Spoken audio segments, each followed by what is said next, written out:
এরকম হালকা শীতে ছাদে গিয়ে হাওয়া খেতে খুবই ভালো লাগে।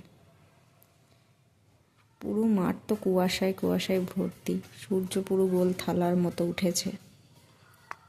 এখানে রান্না বসিয়ে দিয়েছি। প্রথমে চিচিঙ্গাটা ভেজে নিচ্ছি। চিচিঙ্গাটা লাল লাল করে ভেজে নিচ্ছি এখানে।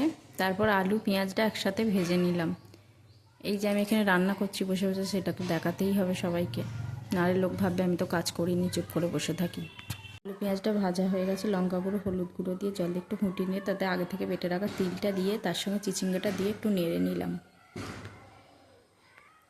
হালকা বসে আসলে তাতে একটু তেল ছড়িয়ে একটু শুকনো শুকনো করে এখানে নামিয়ে নিলেই তৈরি হয়ে যায়। পুঁই শাকের ঝাল হবে। শাকটা ভেজে নিয়ে তাতে সর্ষে বাটাটা দিয়ে একটু হালকা করে নেড়ে নিয়ে তাতে জল ঢেলে দিলাম।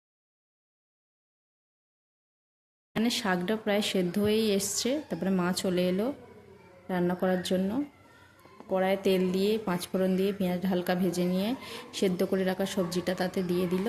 আমি চা করতে চলে গেলাম। চা এখানে ফুটছে। এই যে আমি এখানে চা বানাচ্ছি। যে বরমশাই কাজে যাবে বলে এখানে রেডি হয়ে গেছে। বরমশাই কাজে বেরিয়ে চলে যাওয়ার পর আমি আমার জন্য একটু বাটার দিয়ে পাউরুটি সেঁকে নিলাম। এখানে বেজিগুলো কি সুন্দর খেলা করছে, কত সুন্দর লাগছে ফুচকে ফুচকে বেজিগুলোকে দেখতে। তারপরে ঠাকুরমশাই চলে এলো পুজো করার জন্য। আজকে সংক্রান্তির পুজো হচ্ছে এখানে মা মনসার।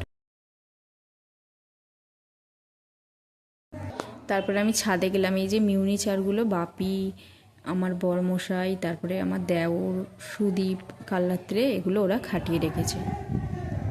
চান হয়ে যাওয়ার পর আমি একটু ছাদে গিয়েছিলাম কাপড় জামা শুকুর দিতে।